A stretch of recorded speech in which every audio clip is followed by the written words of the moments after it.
Have you ever wondered why so little is known about the Nubian pharaohs that ruled all of Egypt around 700 BC? Is this merely coincidence?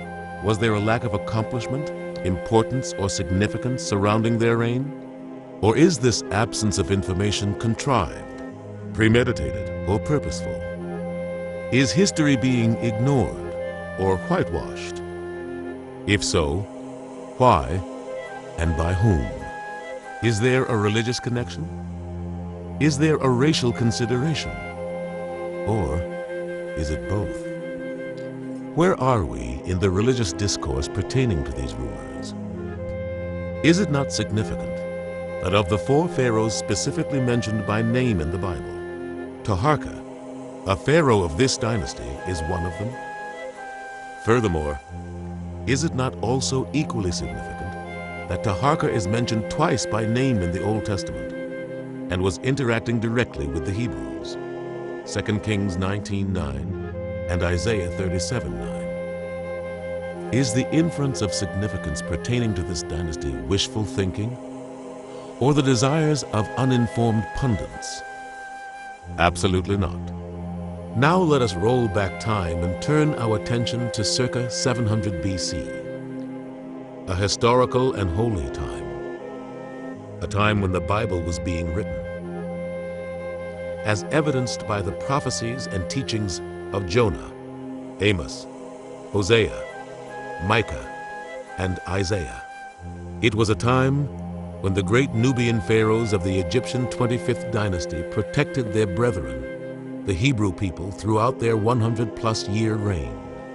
A time of brother helping brother.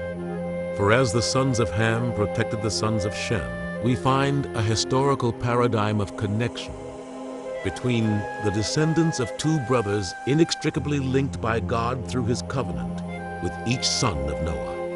The actions on the part of the Nubians were ordained by God.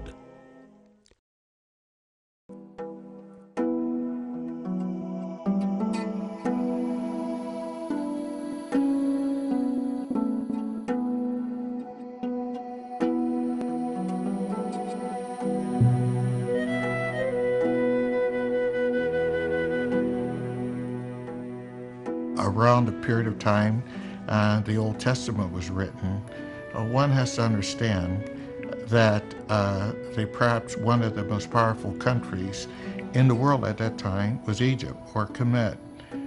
Egypt during that time was ruled by a series of black pharaohs from Nubia. That was the 25th dynasty. Why is this important? First and foremost, to adjust historical accuracy and to correctly link periods of human evolution. This missing chapter is critical in understanding man's anthropological, historical, religious, and social evolution. In our Western culture, the contributions of black people are tied directly to slavery in the Americas and its aftermath. Every other group's nationality and culture have well-documented archival information that provides clear and concise connections and links to their forefathers. We have this painting of Nubians as somehow barbaric, somehow less civilized than Egypt. But in fact, what we know from the depictions of Nubian kings and the elite, the tombs, like the tombs that we're finding at Tombos, we know that Nubians led a sophisticated lifestyle, every bit as sophisticated as Egypt during the time of the Nubian dynasty. So the 25th dynasty actually marked a major turning point in the history of the Nile Valley. It's becoming more and more apparent that Egypt is Nilotic. It's the Nile River Valley, and the Nile River Valley not only flows from Nubia to Egypt into the Mediterranean, but the migration of population was northwards. So the point I'm making is that where does Egypt begin? In all likelihood, it begins in Nubia. I'd like you to consider the following points of anthropological and scientific fact. The African continent is the birthplace of mankind. The human race is of African origin. Man's evolution was Nilotic, progressing from south to north. Since ancient Africa was a savanna, man's rudimentary foundation of civilization started here. Recent DNA research by the National Geographic have proved conclusively that man evolved from the Great Rift Valley and parts of Tanzania. It is without question that many of the early Egyptian rulers were black.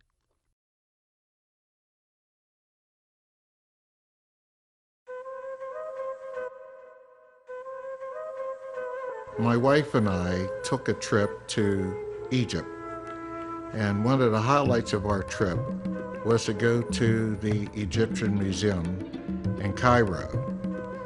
And in the museum, they had artifacts from every dynasty in Egyptian history, with the exception of the 25th dynasty.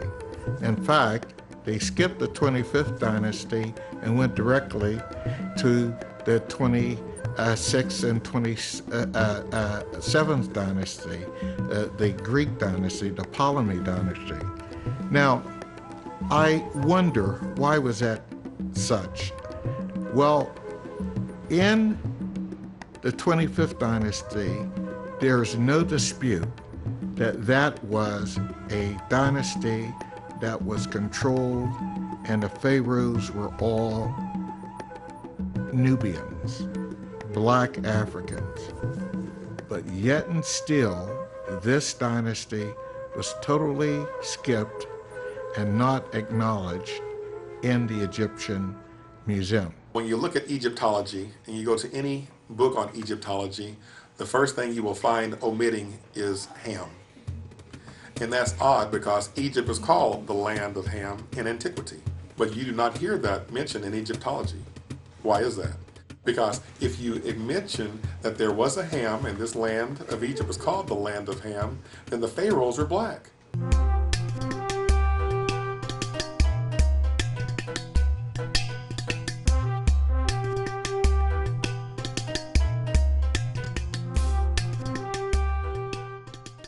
There had been no acknowledgement over the several centuries that persons of color played a very important role, not only in their extensive interaction with the persons in the Hebrew Bible, and were themselves recipients and beneficiaries of God's promise to both Isaac and Ishmael, but also that these persons played a very important role in helping to save Jerusalem from the Assyrians during the time of the 25th dynasty, and these persons during New Testament times played a very important role in the very genesis and development of Christianity. Because it is so difficult to find sufficient information for ancient history, I think historians pay a fair amount of attention to what's in the Bible.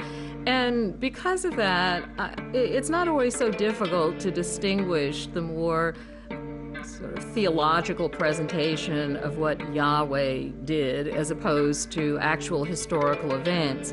And so the Bible is quite an amazing history book. It's because the black pastors did not take enough time to study scripture enough to find the line of Ham in the Bible.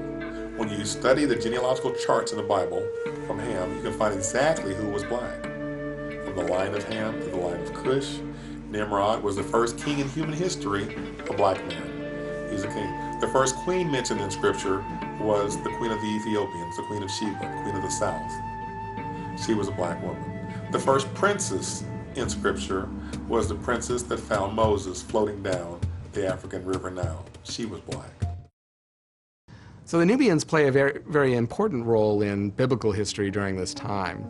As kings of Egypt, they formed an alliance with Hezekiah in Jerusalem, the king of Judah, who himself was fighting against the Assyrians and trying to ally with a number of smaller states that were located in the Levant against the threat of the Assyrians. But it is also an aspect of really understanding that Egypt has been a very important part of the history of Israel. Every so often through the Old Testament as well as the New Testament, you know, we have Joseph who ends up in captivity in Egypt and then becomes the second most important person after the Pharaoh in the Old Testament. And then we have also Joseph taking Mary and the newborn child Jesus, also running at the request of the angel of the Lord from Herod's anger into Egypt.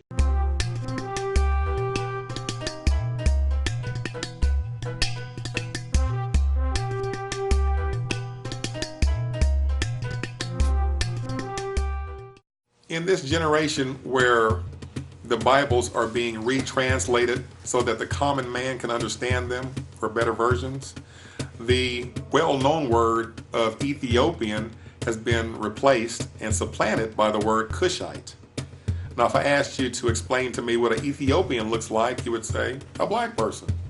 Now, if I asked the average person what does a Cushite look like, they have no idea.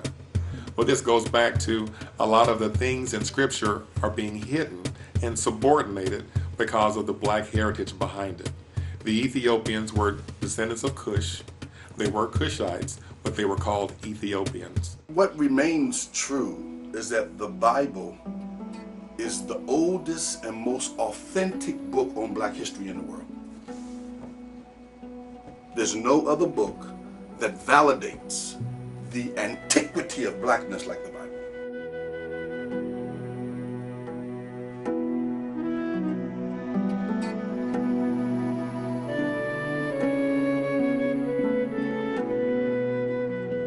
A lot of great men in Scripture were indeed married to black women. David, Abraham, Moses, and Solomon.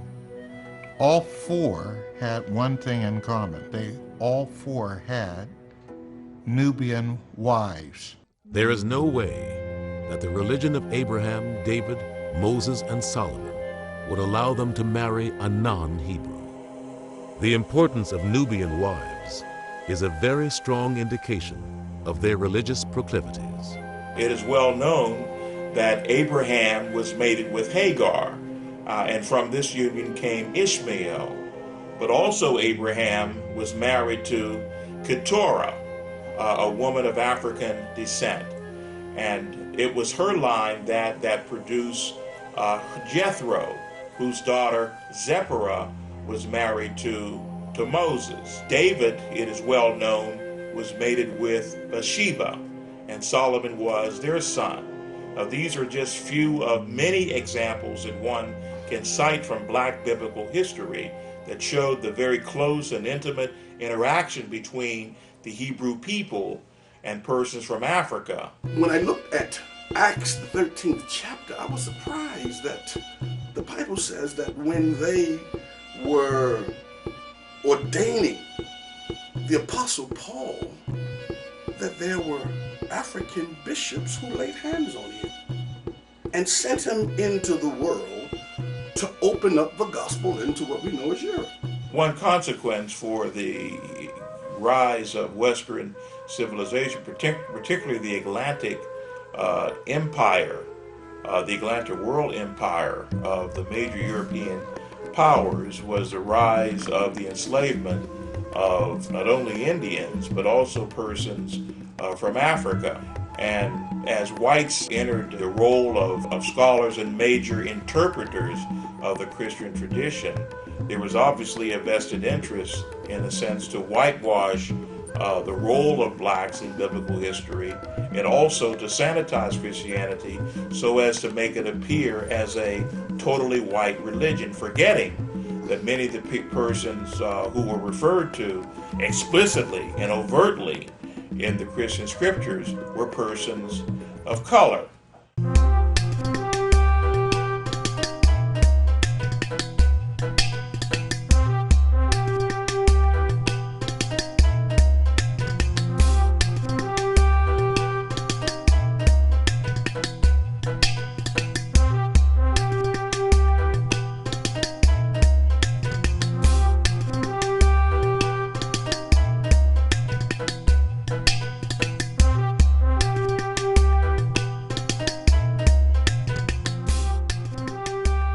Understand that from the earliest dynastic periods, Nubia was always targeted and a matter of conquest for the Egyptian pharaohs because of its rich natural resources of gold and food from its fertile valleys.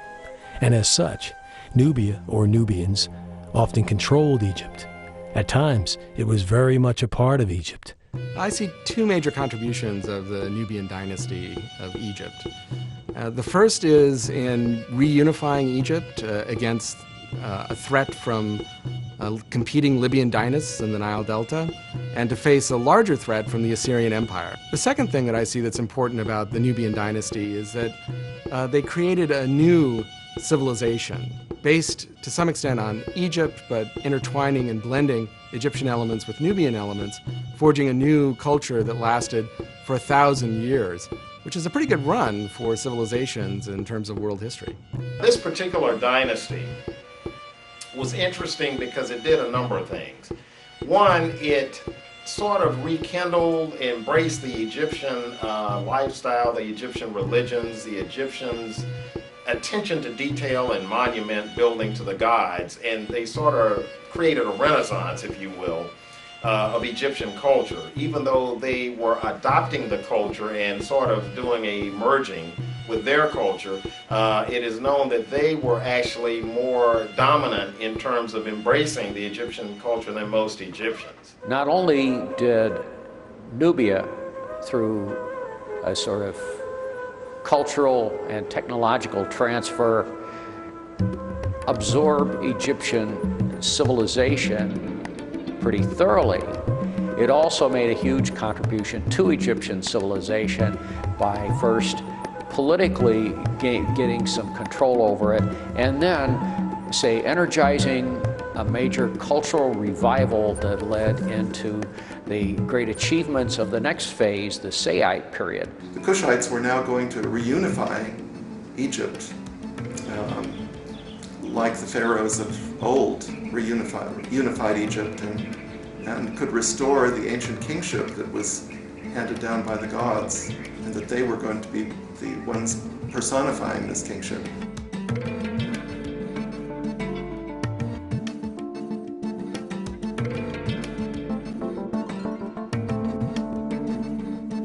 And the Libyan anarchy was a scandal. That is, pharaonic culture is not supposed to be split up into all these little things. It's supposed to be united. It's supposed to be strong. That's a religious duty. The Kushites may very well have been aware of the rising power of Assyria and its intentions to move westwards. Now, how would they know about that is there were Kushites serving in the Assyrian military. Kushite horse trainers and charioteers. So once they retired, they could easily come home and bring the word to the Kushites that, you know, big trouble's on the horizon. The Nubian dynasty that conquered Egypt in the late 8th century BC can be traced through a series of royal tombs at a place called El Kuru, which is near the fourth cataract of the Nile. And you see these tombs evolving. We don't know the names of the people who are buried there. Nothing has survived, but we can see that this tomb sequence, which probably began about maybe 900 BC, the earliest tombs are tumulus graves. They're round mound graves with pits underneath them where the body was buried. Tomb by tomb, they slowly evolve, or actually I should say they sort of rapidly evolve with Egyptian characteristics. There's a sequence of 14 tombs, and they seem to be husband and wife pairs. The earliest one of these rulers or chiefs that we know by name was a man named Alara.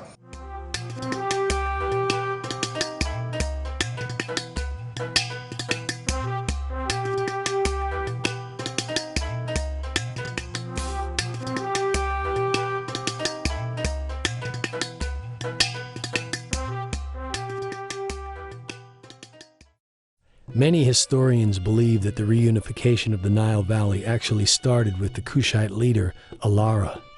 Though historical evidence is sketchy, he has been referred to by some as the Kushite Pharaoh Alara, and the first pharaoh of the 25th dynasty. According to archaeologists, it is evident that Alara unified all of Upper Nubia from Meroe to the Third Cataract, thus initiating the unification process. It is believed that he is the one that established Napata as the religious capital of Nubia. Since Alara did not control any portion of Egypt during his reign, most scholars do not name him as either a Nubian king or pharaoh. However, artifacts and documentation refer to a lengthy reign, 30 years, and identify him as specifically revered in Nubian culture. We feel that it is safe to presume that Alara was most certainly a king or a pharaoh of Kush and founded the Napatan royal dynasty, which laid the foundation for the evolution of the 25th dynasty. And it's he who is recorded in the inscriptions of his descendants to have been the first one to dedicate himself to Amun and dedicate his sisters to Amun.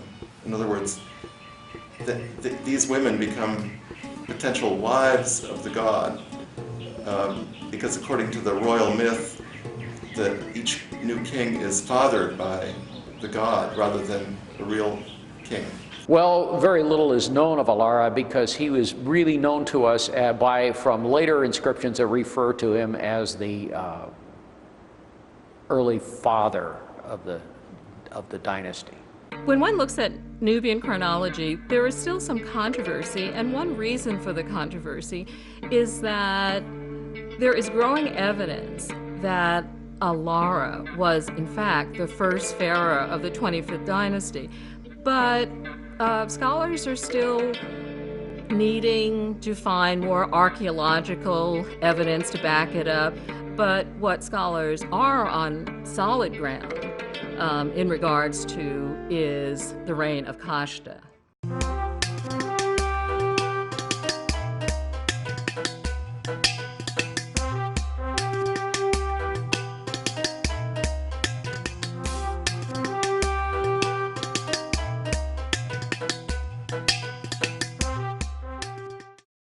Third Intermediate Period Ancient Egypt, a time of anarchy, a time of disarray, a time of acute turmoil. Some historians believe that the actual reunification of Egypt began with the Kushite king Alara, brother of Kashta, and that upon his death, Kashta assumed control. He extended the Kushite Empire to Aswan, the southern border of Egypt. Archaeologists found a small broken monument near Aswan, there containing his portrait. An inscription on the stone quotes him boldly calling himself King of Upper and Lower Egypt, which was the title of an Egyptian pharaoh. Although historians do not credit Kashta with the title pharaoh, he met the ruling criteria to be so named. Kashta, his name, there's been some argument recently about it meaning, but it probably does mean the Kushite, but not as an Egyptian word, even though it's written in Egyptian. He's the first of the line to appear in Upper Egypt in his own inscription. Kashta seems to have led the expansion of Nubia into Egypt. And he did it in a way that seems to have been more diplomatic than military. Although you can be sure it was backed up by a military force, he seems to have forged a close alliance with Thebes and the administration of Thebes at that time, which had forged a kind of independent political status from the competing dynasties that ruled in the Nile Delta.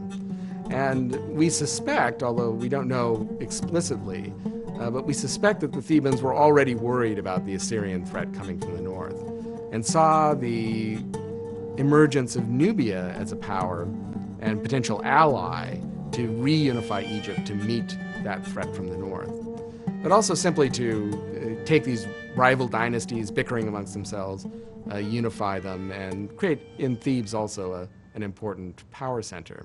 Though the exact timeline is a bit sketchy, historians concur that his major adversary was Osorkon IV, a leader, king, and sometimes mentioned member of Dynasty 22, believed to be of Libyan descent. I think the Libyans saw this as, being opportunistic adversary, saw this as a chance, or maybe we can take advantage of some semblance of a transition or succession here.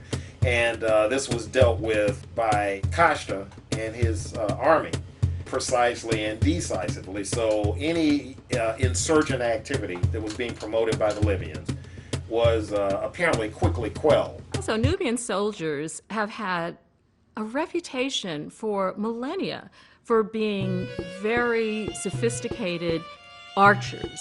and in fact being very courageous soldiers, even outside of this Nubian Egyptian corridor, within other areas in Turkey as well, the Persian Gulf as well. Kashta was also a very savvy politician, and so his daughter, the Kushite princess Amenirtis I, was appointed as God's wife of Amun and the divine adoratress of Amun.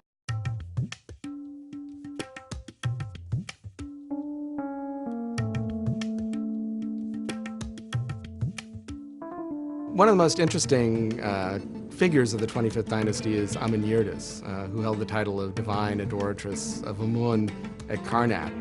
This is another interesting feature of the dynasty, is that they raised this particular office, which had been gaining in power earlier as well under the Libyan pharaohs too.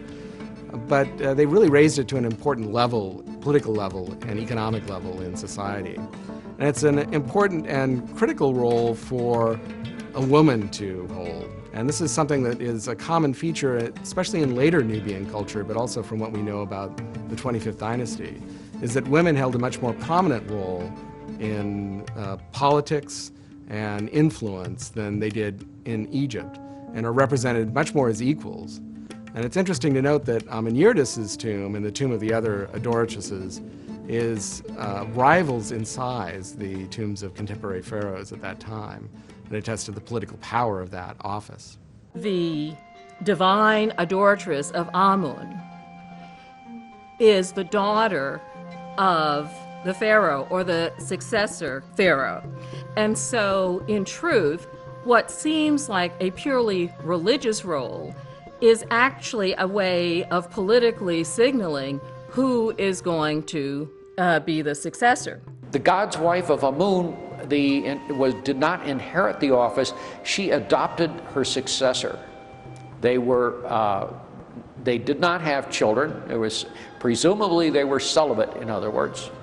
And they lived a long time as a result of a lack of exposure to the dangers of life, particularly childbirth. The power of the high priestess is not a role that we would be familiar with within our contemporary society. But think of the role of the Pope, for instance, in terms of the enormity of that individual's power. The particular cult of Amun was extraordinarily wealthy because it had control of large expanses of lands and farms and the taxes from them and so forth.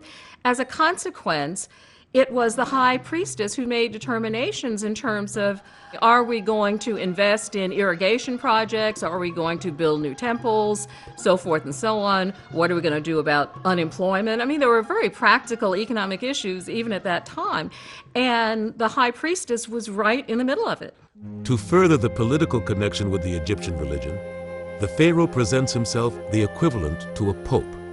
Scholars believe that the word icon is a better translation of a description of God's messenger on earth.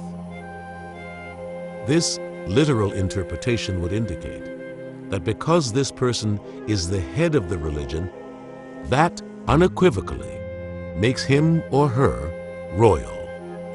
We don't know, we don't have physical details of what she did. In other words, we don't have instructions or edicts or legal documents that she signed or things like that. But she occupied the position where she was the chief person. Amenirtis held the position of God's wife of Amun through the reign of Taharqa. It is important to note that historians believe she was the chief advisor to the pharaohs on all matters, and some equate her position to that of a co-pharaoh. The key thing about Kashta, he's also the father of both Pianki and Shabaka, who were the next succeeding pharaohs.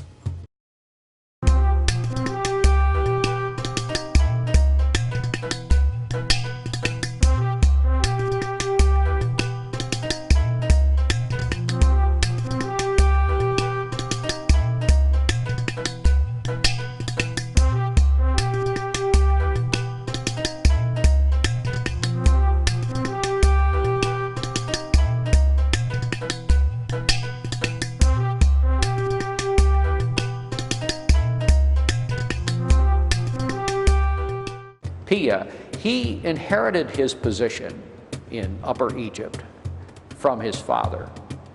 And he was not really intending, apparently, because he did not undertake any action there until his reign was well advanced.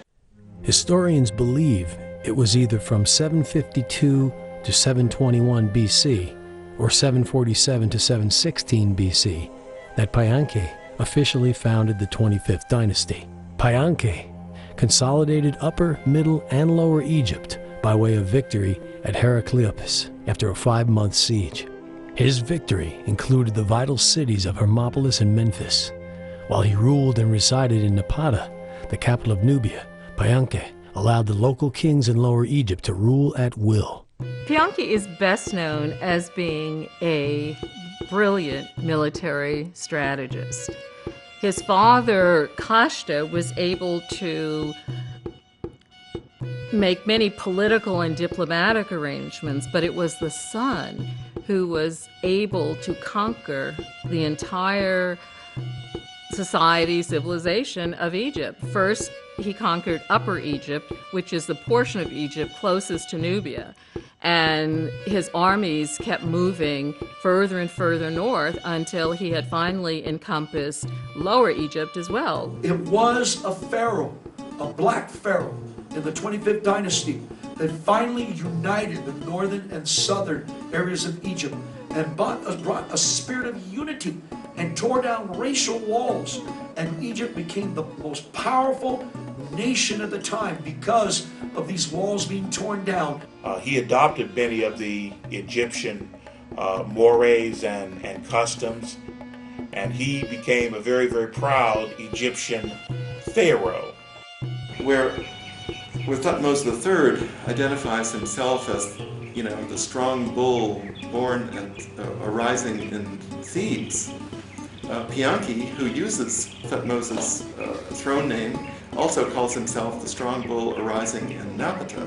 An individual, a Libyan, one of the parts of the Libyan anarchy, started to unite the various forces and kingdoms in the north of Egypt into a single unit and to prepare for an attack on Pia in the south.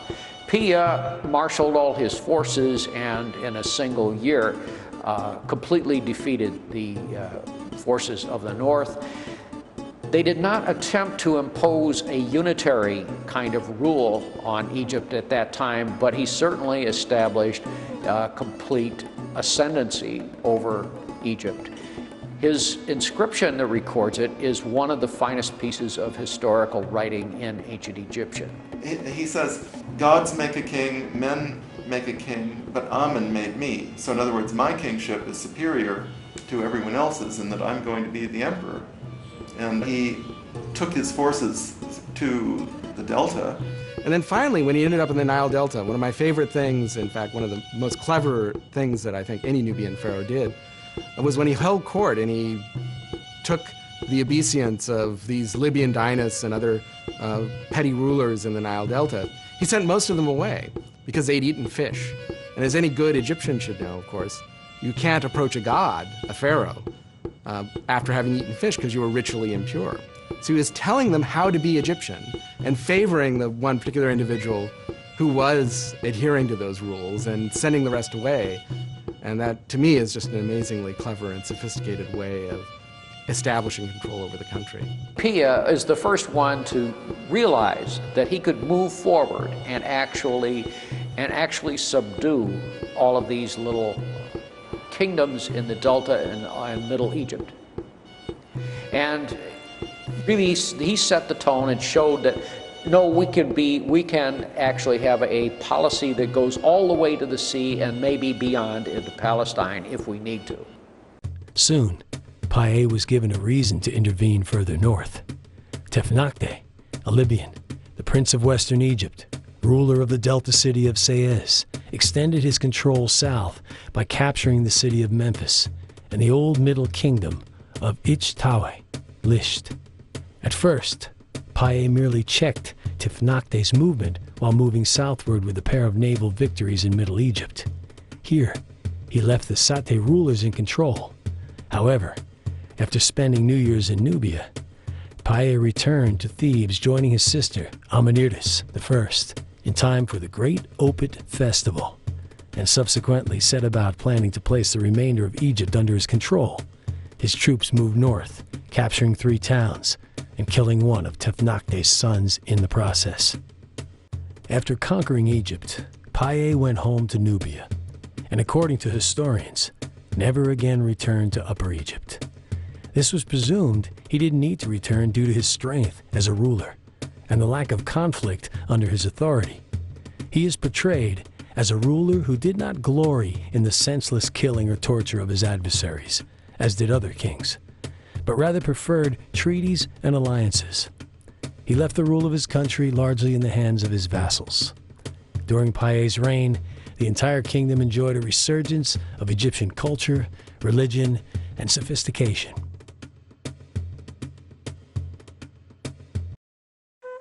Apparently, when Paye returned south to rule from Nubia, Tefnakhte reasserted his power. His successor was his son, King Bekenrenef, also called Pacorus, who reigned from the royal palace in Sais. The Pharaoh Shabago dynasty ended Bekenrenef's reign and attempts to assert Libyan power over Egypt in 715. Bekenrenef was reportedly buried alive.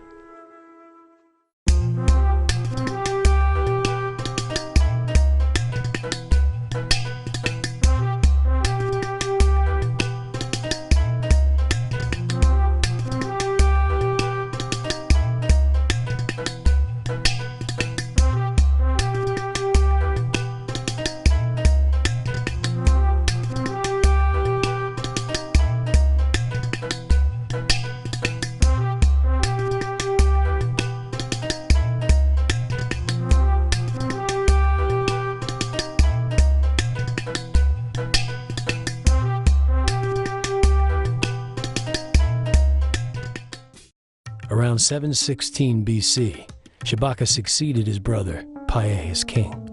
The Kushites created a new tradition of regal succession, not from king to king's son, but from king to brother to king's son.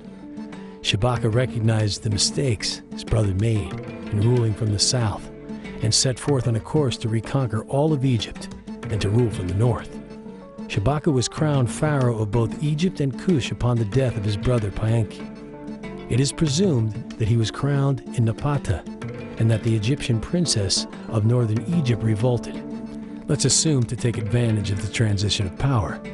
Shabaka reinvaded Egypt, denoted Memphis as the capital, ruled from there, and established diplomatic relations with the Assyrians in Nineveh. Some historians reference that Shabaka ruled from Thebes, and others believe there existed dual capitals. With the ascension of Shabaka, Egyptian and Nubian history became one. Shabaka, his name in itself means beautiful is the soul of Ra. He was a powerful leader, but he was also a very cultural leader. During Shabaka's reign in the 25th dynasty, there was much building, there was much construction that went on. In fact, during this period, the Nubians built pyramids. Paye, upon his death, was actually buried in one of these Egyptian model pyramids. Shabaka was known as the builder of the 25th dynasty, particularly in the city of Thebes. In Karnak, there still stands the pink granite statue of Shabaka wearing the twin crowns of Egypt. He was also credited for the restoration of the gate at Karnak. Shabaka also championed the return to the many ancient religious customs of ancient Egypt, particularly pyramid burials, as further evidence of his embellishing Egyptian customs and mores. The most distinguishing literary documentation of his reign is the Shabaka stone. The stone is a slab of nearly black-green breccia, stone measuring approximately 66 centimeters in height and about 137 centimeters in width. It was incised with the remaining hieroglyphs of a decaying papyrus that was also worm-ridden. He spent a great deal of time in codifying some of the writings that had never been codified or that had been lost, such as what we call the Shabaka stone or the Memphite theology. This Memphite theology is of profound importance because it is the only written presentation of the fundamental theology that governed large parts of ancient Egypt. It appears that Ptah, especially as he was articulated by Shabaka, was one God. That here we're talking about a monotheistic system. And what is becoming more and more apparent is that the attributes of Ptah are in fact the attributes of the God of Abraham, Isaac, and Jacob. Unlike Payanke, Shabaka did not record his many achievements. Therefore, his activities have largely been recorded through the eyes of others. Question: is Shabaka the soul mentioned in the Old Testaments, ruled from Thebes? Do we need to mention his attempt to thwart the Assyrian belligerents by getting Palestine and Syria to revolt? The Assyrian challenge began during the later years of his reign. Now, Assyria was the strongest power at that time in the 8th century BC, and they were very predatory. The Assyrians had heavy chariotry, heavy cavalry, and they also had heavy armor, bronze scaled armor corselets. You see the Assyrian reliefs, the armor is drawn with great detail. Yeah, Shabaka was the main person who faced off initially against the Assyrians. And through a combination of military power and negotiations, he managed to keep the Assyrians at bay.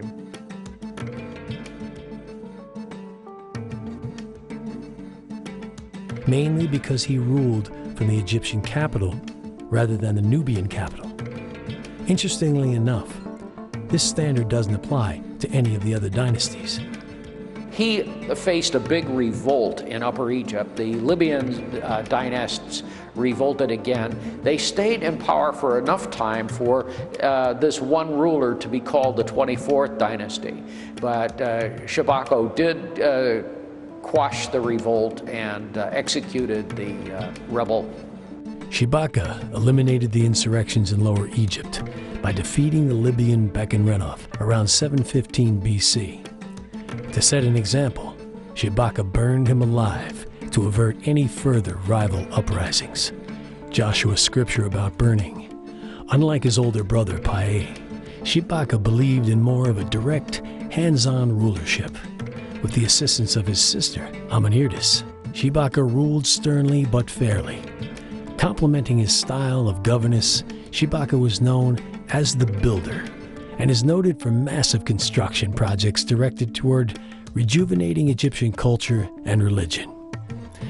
The overall control that was exerted by Shabaka in the southern portion of the 24th dynasty territory in the northern delta is indicated by the vast array of documented building that he undertook during his reign. Specifically on the West Bank, he enlarged the 18th dynasty temple at Medinet Habu. On the East Bank, he did renovations at Luxor and at Karnak.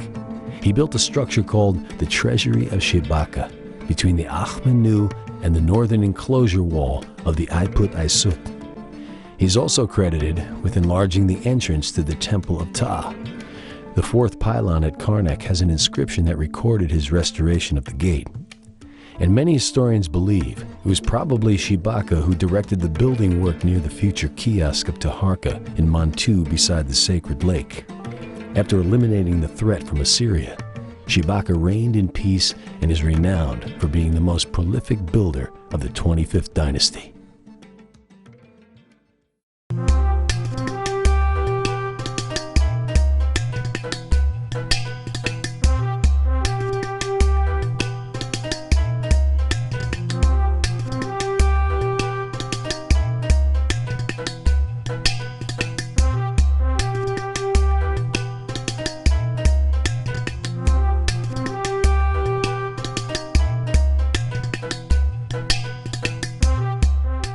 It was Shabitku, apparently, who actually had to fight the Assyrians in their first round of battles. And that was long about 701 BC. there had clearly been an alliance between Hezekiah, Jerusalem, and Shebitko. The king of Jerusalem had cast his lot in with the Egyptians, had put his safety in their hands. And I think the Assyrian messenger arrived at the walls of Jerusalem and said, "Why are you putting your faith in the Egyptians? They're like a broken reed that will, if you rest on a broken reed, it will pierce your hand." At the moment when the Assyrians were besieging and taking Lachish, another town in the kingdom of Judea, the Egyptian army arrived and caught the Assyrians.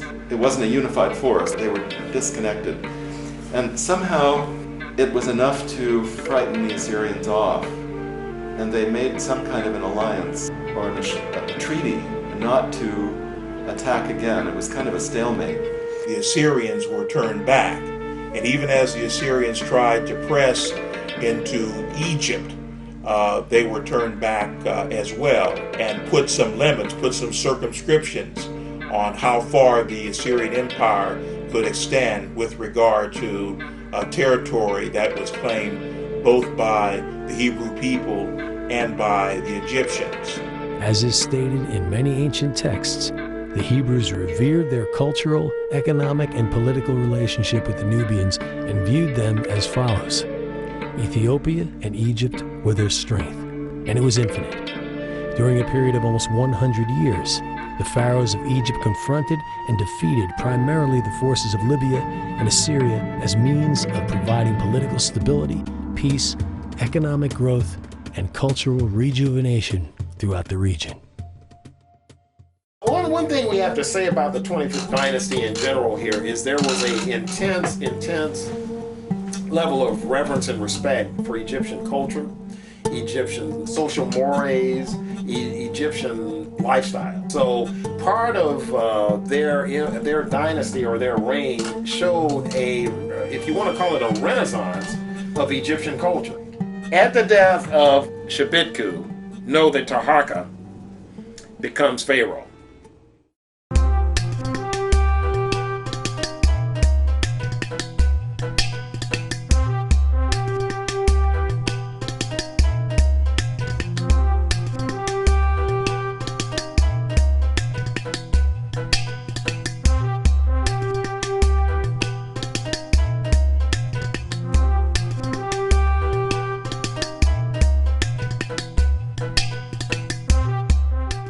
It was during his reign that Egypt's nemesis, Assyria, at last invaded Egypt.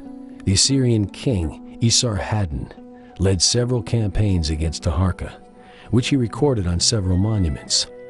Although many historians point out that many of the victories claimed by the Assyrians were exaggerated, and many were actually Egyptian victories. He ruled all of Egypt and northern Sudan. He ruled the areas of the deserts, the oases settlements, and his sphere of influence extended well into what we call the Holy Land and up the coast of Lebanon. I mean, all of those city-states were vassals to him, and they looked to him for protection. Taharka had an exceptionally long reign. He lasted quite a while, and both in Egypt and in Sudan, he was considered a great builder. So Taharka is one of the greatest leaders of the Nubian dynasty, but a kind of tragic figure as well. On the one hand, he was one of the greatest builders in Nubian history. He renovated temples up and down both Nubia and also in Egypt. He left monuments at Karnak, for example. He also fought against the Assyrians, and here's where he had mixed success. Unfortunately, at that time, the Assyrians decided to come west again, and they took the side of the Libyan dynasts in the Delta. And they attacked Taharka, but the first attempt was driven off. Esarhaddon's first attack in 677 BC was aimed at pacifying his allies in the Arab tribes around the Dead Sea. This conflict led him as far as the Brook of Egypt. It is generally assumed that Esarhaddon then proceeded to invade Egypt proper in Taharka's 17th regnal year after he had settled a revolt at Ashkelon. History records that Taharka defeated the Assyrians on that occasion.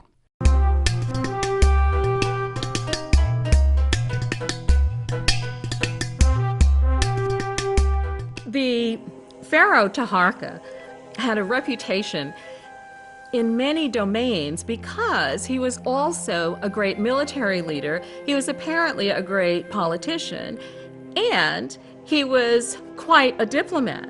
And we see that in terms of Taharka having been called by the Hebrews to help them in their fight against the Syrian invasion of Jerusalem. Well, the pharaohs of the 25th dynasty, my understanding is that they were really an important force because the pharaoh was also the king of Ethiopia at that time.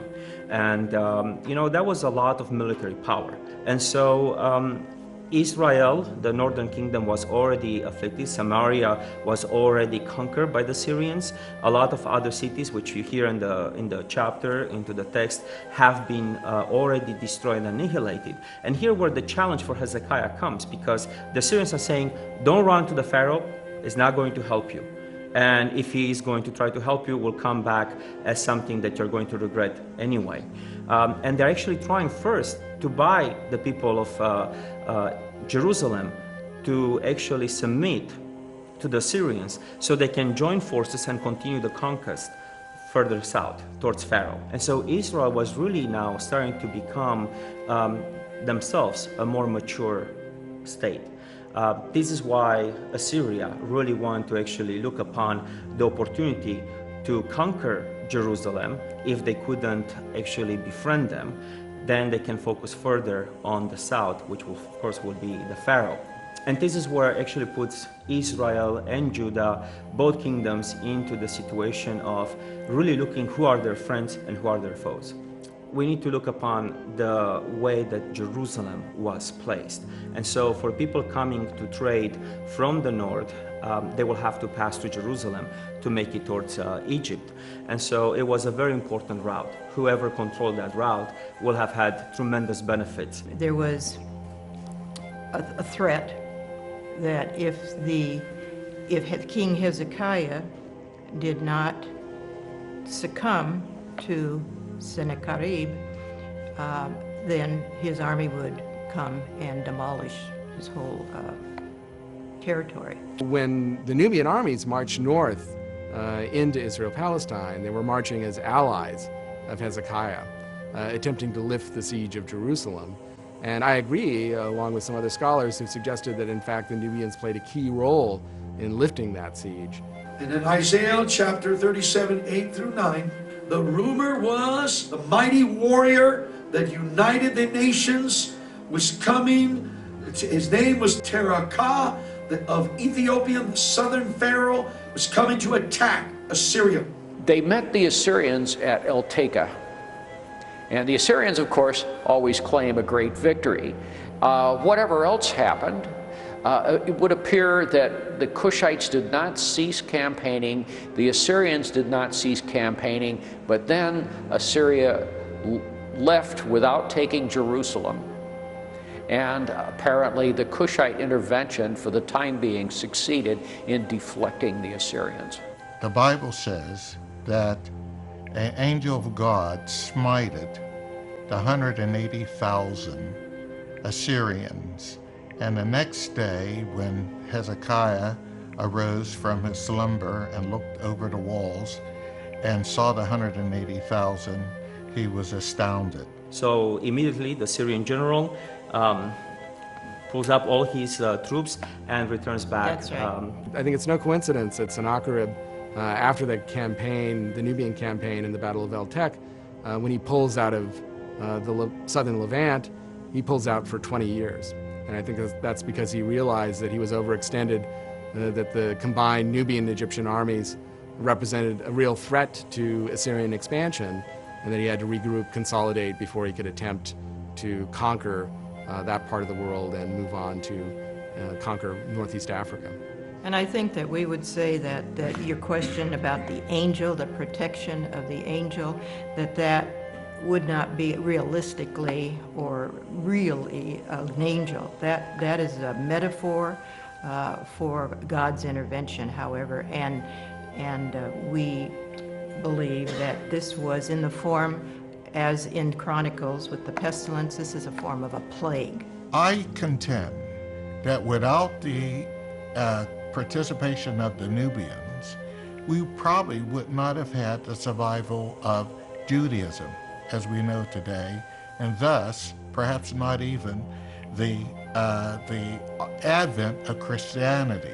I think an area that really has not been sufficiently looked into by scholars is just the connection between Taharka, the Cushites, and the Hebrews, what in fact was the interaction that would allow for the Hebrews to call on Taharka, and for which it would be of sufficient historical importance that it would even be mentioned in the Bible. It is believed that 3 years later, in 671 BC, the Assyrian king captured and sacked Memphis, where he captured numerous members of Taharka's royal family. Taharka fled to the south to Thebes, and Esarhaddon immediately reorganized the political structure in the north and established Necho I, the eventual ruler of the 26th dynasty, as king at Sais. Taharka, intrigued by the affairs of Lower Egypt, supposedly, and he eventually reclaimed what he lost and reestablished himself as pharaoh in Memphis, fanned numerous revolts. Esarhaddon died before he could return to Egypt, so it was left to his heir and son Assurbanipal to once again invade and control Egypt. 3 years later, they came back, and then Taharka was defeated, and some of his family were taken off to Assyria. And Taharka really had to go back to Cush. During one of those defeats, Amenadiris dies. That's the pillar of stability. She's been the co-pharaoh, remember, since her brother, Pi, or Pianki. There was probably some void or vacuum of stability and leadership at her death. Assurbanipal defeated Taharka, who afterwards fled first to Thebes, then up the Nile into his native homeland, Nubia. Taharka died there in 664 BC and was succeeded by his appointed successor, Tantamani, a son of Shibaka. People sometimes say that because Taharka was eventually defeated by the Assyrians, that therefore he was somehow unsuccessful, or the Nubians couldn't stand up to the Assyrians. But it's easy to forget that the Assyrians pretty much had their way in the Middle East during this period. They defeated every army they went up against, and usually quite easily. So the fact that Taharka, during his long reign, managed to keep them at bay for most of it, and even push them back on several occasions, is quite an achievement and accomplishment. As the builder, he consolidated this pharaonic culture from basically Meroe in Sudan all the way to the sea, whereas as a single kind of cultural unit. It is believed that Queen Qualhata, depicted on the dream stela, is the mother of Tantamani, who became the last pharaoh of the 25th dynasty.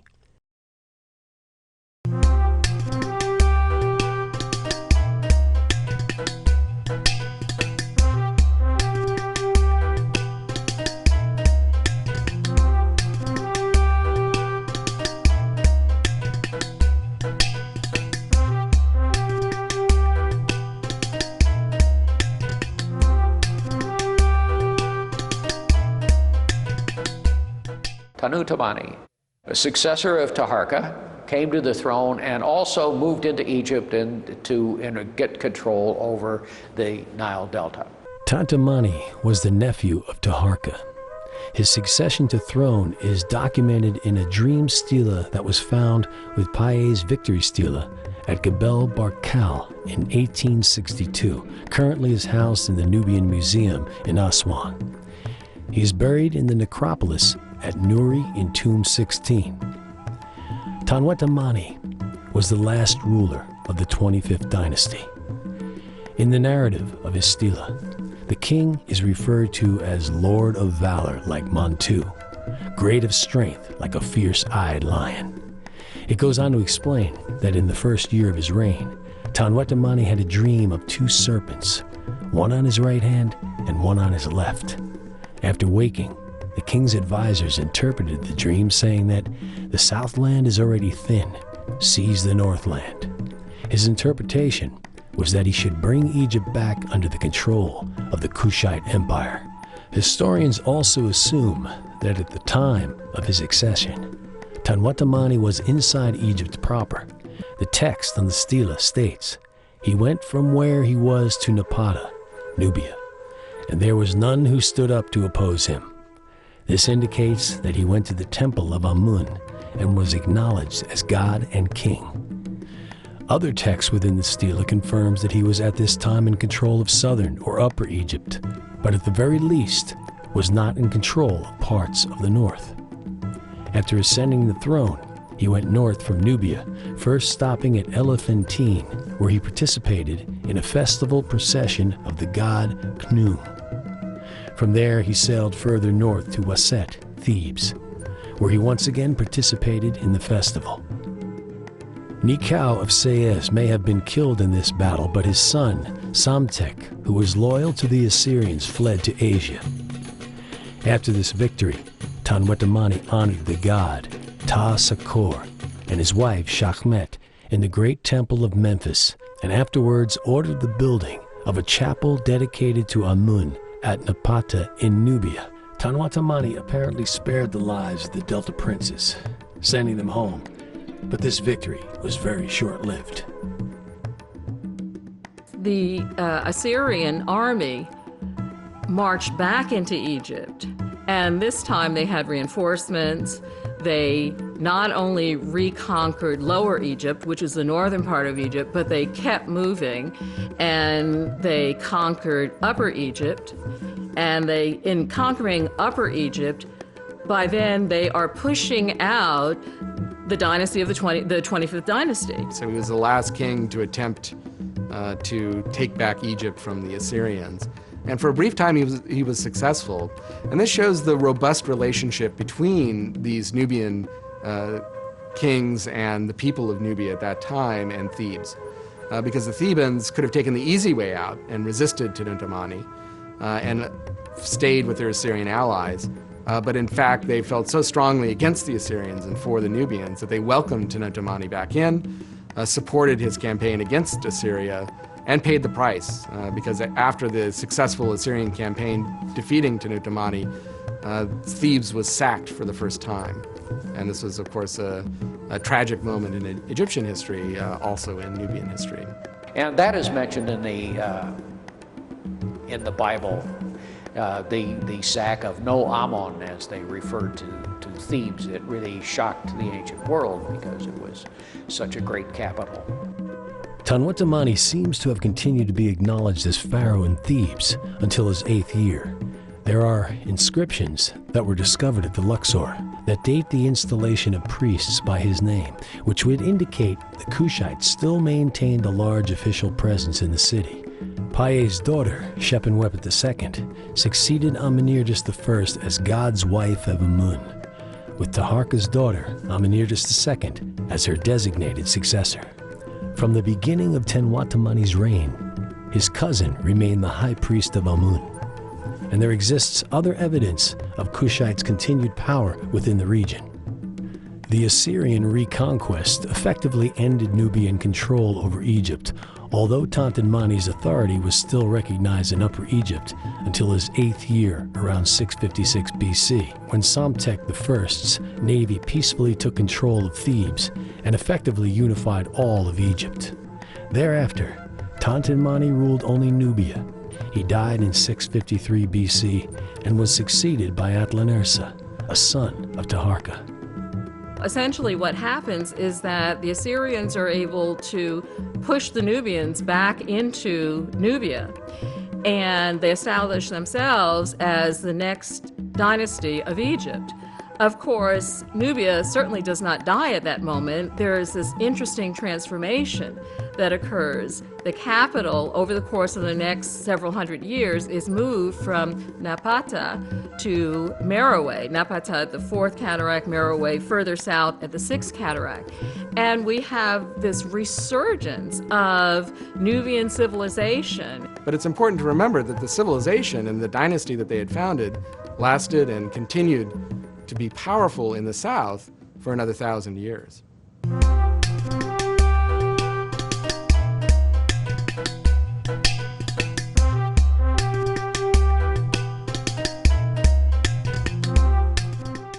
The end of this very important dynasty, this very important era in Egyptian history, is uncertain and largely unknown. But we do know that it was a golden age for Egypt because much building was done under the kings, particularly the 3rd king. There was much renovation to Memphis and to Napata and to Thebes and other cities in Egypt. And there was a great golden age of architectural achievement as well as cultural achievement during this important 25th dynasty of Egypt. It is a turning point for both Egypt and Kush. Kush, before the 25th dynasty, it clearly had gotten itself organized, as Kadimala's inscription shows. But it had not congealed into a Northeast African power or a monumental state. The 25th dynasty caused it to actually consolidate itself as a fully organized state of imperial size. So, and it lasted until about 370 or so AD. So this continued as a imperial size state for 1,000 years, which is a very, very long time. This is a period that has been grossly overlooked, has not been a part of history, because as we all know, history is usually defined and written by conquering groups. In school, Africa either was never in the textbooks or otherwise it was at the very end and we never got to it. And when I started college, I was really excited about the possibility of really getting into African history, but the problem was I was delighted to be at Harvard, but there was no study of Africa. There was no study of African American history. I think that this particular story begins to tell that whole concept of who we came from, why we were important, and what contributions were made to civilization. Well, one of the things about the Nubian dynasty is that it's tended to be overshadowed by Egypt. And that's the case for Nubian history in general. Nubia was first excavated and kind of investigated by Egyptologists. And sadly, because of both colonial attitudes and racist attitudes of the time, they tended to look at Nubia as in the periphery, in the shadow of Egypt, and that attributed any good things that happened in Nubia, any sophisticated things that happened in Nubia, to Egyptians. And that suited their ideas about sort of superior groups of people. At one point, they even tried to say that the Egyptians were from northern parts and not even African at all.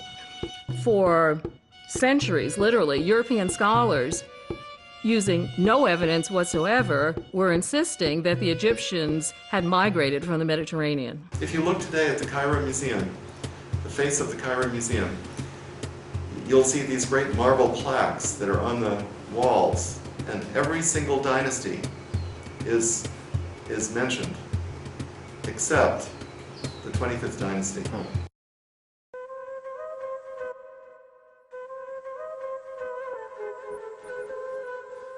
You see, well, political science teaches us in college that no one records the successes of the enemies.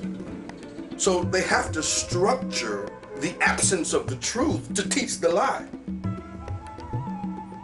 The only way you can teach the lie is to remove the truth. I personally believe that through history there was no justice. What I've understood is that the Europeans in in their voyages and their archaeological research, and also with Germany, especially with Nazi Germany, exploring Egypt for going into the tombs or going looking for mystical powers in their research then at that time. What I found is that historically they destroyed many of the figure faces of the statues of the images. When they seen an African type of feature of a pharaoh or a queen or officers or warlords of that time, they seemed like they got upset, and they downplayed that they were black in origin and they were part of the family of Cush of Noah. Colonization, slavery, manipulation of wars, manipulation of resources, propaganda, misinformation, misinterpretations of Bible passages, systematic theological deceptions, all kinds of things that have happened over the years for the people to be afraid to be critical in their thinking, to be afraid to even hear God. Because for so long, this is what they've told me this has meant, that I feel like I'm a straight sinner if I even question what my pastor said or what my rabbi said. I believe that this is the time, that this is the season, that the understanding of history, of more truthful, being that through the internet and through, you can Google things and go right on top of pyramids nowadays and go right to streets and research things, that we're realizing that someone tried to wipe history. And certainly the one civilization that received a stronger legacy from Egypt was not the Middle East, but Nubian civilization in Africa. And it just highlights the fact that Egypt is an African civilization. Its people are an African people that were related to Nubians, that interacted with Nubians, whose civilization went side by side and developed with Nubia, with each contributing to the other.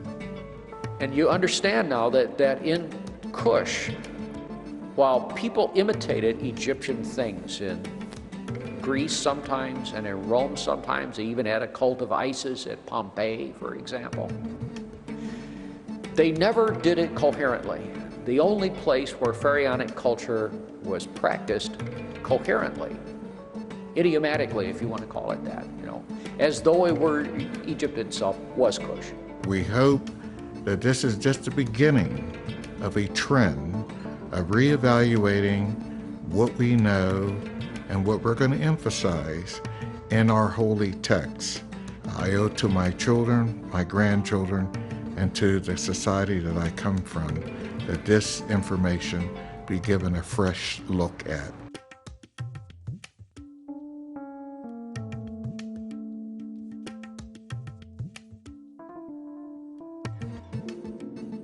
To me, this is such a rich area for serious research because part of the story is not being told. And I think it's the work of historians and others to try to go back and fill it in so that we have an honest story of what actually happened. And not knowing this history, to me, is actually a form of malnourishment that all people have. All of us are suffering from a lack of understanding and a lack of knowledge as to who we are and how we developed and evolved. So I feel that for young people, this is a great time and it's a great opportunity to not just understand these things in the context of civilization, but also to understand them from a more holistic standpoint, where that spiritual side is being nourished also. To show that totally diffusing stereotypes of the African continent and African nations, but embellishing on the fact that back in, what did we say, 760 BC, there were benevolent leaders. There weren't just warriors that were running around slaughtering, maiming, raping, and pillaging, but people that were actually ruling over sophisticated societies. The mixability of these two cultures, which is fundamental to the fact that the 25th dynasty arrived on the scene, is something that needs to be pursued more both in Egyptian studies and in Nubian studies.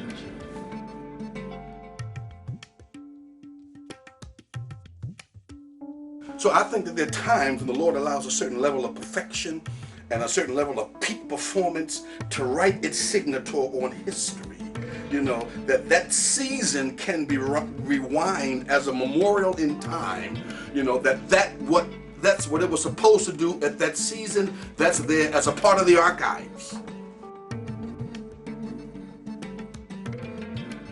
Currently, the Sudanese government has, with the assistance of the Germans, the French, and the Chinese, have built a huge dam about 350 miles northwest of Khartoum, the capital of the Sudan. Now, the Sudan is the region in which the artifacts and the holy cities and the temples of the 25th Dynasty's empire are largely located. Now, the significance of this project, it's known as the Miro Dam, is that it is going to flood out an entire area that encompasses the sites and most of the locations of these artifacts. We are aware that the Poles, the Italians, and a group of archaeologists from the University of Chicago here in the U.S. were feverishly working on a salvage dig to basically get as many of the artifacts that they could salvage before the dam became operational. It's our understanding that the operation commenced somewhere in late September or early October of 2008. So this area has now been flooded. There are other remnants of Nubian's empire and Nubian civilization that are down or south of this particular dam, and it is our understanding that the Sudanese government is planning another large irrigation project, very similar to the Miro project, in this area, which is around the third cataract of the Nile River. So the importance here is the fact that this is history. This is a base of knowledge of this civilization that's lost forever. I call upon the French.